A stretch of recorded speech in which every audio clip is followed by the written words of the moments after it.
Epstein files and Gaza, how power hides in plain sight while the world looks away. Pulse News Thought Corner, in-depth analysis. Two major stories dominated parts of the news cycle this week. On the surface, they appear unrelated. One involves the long-awaited release of millions of documents tied to Jeffrey Epstein. The other concerns Gaza, where Palestinians continue to be killed under what is still being described, misleadingly, as a so-called ceasefire. Look closer, and a shared pattern emerges. Both stories reveal how power protects itself, how language is softened, how access is controlled, and how media silence is not accidental, but structural. This is not a coincidence. It is a system. The Epstein Files, a document dump that exposes an elite ecosystem. The United States Department of Justice's latest release of Epstein-related documents, more than 3 million files, has sent shockwaves through Washington and beyond. Emails, call logs, schedules, and correspondence lay bare the social and political universe Epstein moved through for decades. This was not the world of a lone criminal operating in secrecy. It was an ecosystem. Epstein functioned as an elite fixer, someone who connected powerful individuals across borders and industries, politics, finance, big tech, academia, royalty, intelligence-linked firms. The boundaries barely existed. He moved between them with ease. The names that appear repeatedly are familiar: Donald Trump, Bill Clinton, Peter Mandelson, Bill Gates, Peter Thiel, Elon Musk, Ehud Barak. The list spans continents and ideologies, but the common denominator is access. What stands out most in the documents is not merely who Epstein knew, but when these relationships continued. Many remained active long after 2008, when Epstein was convicted for soliciting a minor for prostitution. That fact alone shatters the myth that ignorance or distance protected his associates. The emails show warmth, reassurance, even sympathy extended to a convicted sex offender by some of the most respected figures in public life.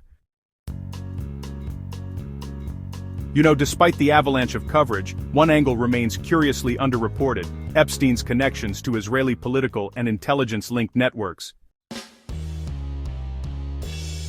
The documents reveal a close and sustained relationship between Epstein and Ehud Barak, Israel's former prime minister and a long-serving figure in its military and intelligence establishment. These are not incidental overlaps. They point to a deeper alignment between private capital, surveillance technology, and state power. Investigative journalists who have tracked Epstein's networks for years argue that his role went far beyond social networking. He acted as a connective node between American, Israeli, European, Russian, and Gulf elites, often facilitating introductions that serve both personal and geopolitical interests.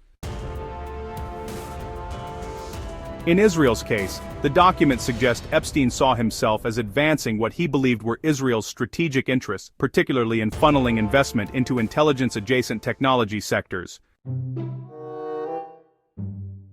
Yet mainstream media outlets have largely avoided this angle. Why the silence? Instead of examining Epstein's Israeli connections, much of the coverage has leaned heavily into speculative narratives about Russia.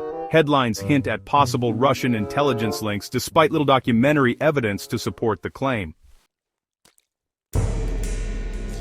Vladimir Putin's name appears in the files, but mostly in the context of Epstein attempting, and honestly, failing, to arrange a meeting. There is no comparable evidence suggesting Epstein was a Russian intelligence asset. So why the focus? Because covering Israel is harder. Corporate media in the United States and Europe has long struggled to report critically on Israel, but in Epstein's case, the problem goes deeper. His network overlapped heavily with Democratic Party elites, prominent media figures, and influential academics and opinion makers. This is not an anomaly, it is the rule. Media elites are embedded in the same social and professional world they are, tasked with scrutinizing. That makes unflinching coverage almost impossible.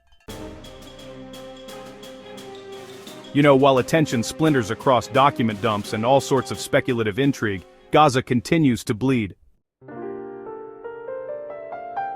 When Israeli officials speak to international outlets like the New York Times or Wall Street Journal, the language is cautious, diplomatic and, well, deliberately vague. This creates a dual-track information system, one narrative for global consumption and another for domestic reassurance. So, international media, for the most part, accepts the first narrative at face value. The result is, honestly, a dangerous distortion. Coverage declines, public pressure fades, and governments feel less urgency to act. And, just like that, Gaza disappears from the headlines. For months, Israeli officials dismissed casualty figures released by Gaza's health ministry, describing it as Hamas-run and therefore unreliable. Many Western news outlets adopted this framing uncritically. Now though, Israel itself acknowledges that the reported figure, 71,000 Palestinian deaths, is accurate. Even that number is widely understood to be an undercount. It does not include those buried under rubble, entire families wiped out with no survivor to report deaths, or people who later died from untreated injuries, disease, or starvation. More than 2 years into the war, international journalists are still barred from entering Gaza. The Foreign Press Association has taken the issue to Israel's Supreme Court, demanding access. The court continues to delay, granting the government more time to justify the ban.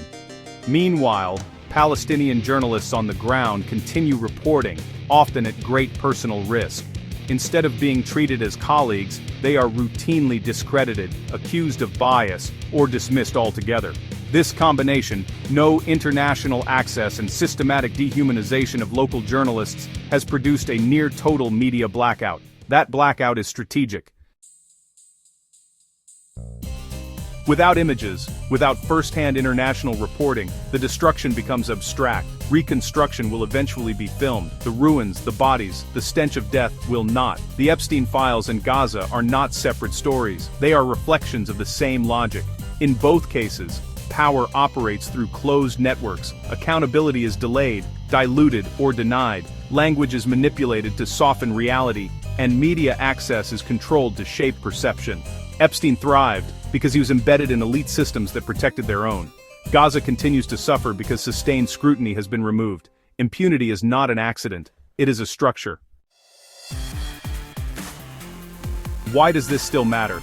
Millions of Epstein-related documents remain unreleased. The Department of Justice has slowed the process. If history is any guide, the most damaging material will be the last to surface, if it surfaces at all. In Gaza, the so-called ceasefire grows thinner by the day. Israeli media openly prepares its audience for renewed assault. International media, largely, has moved on.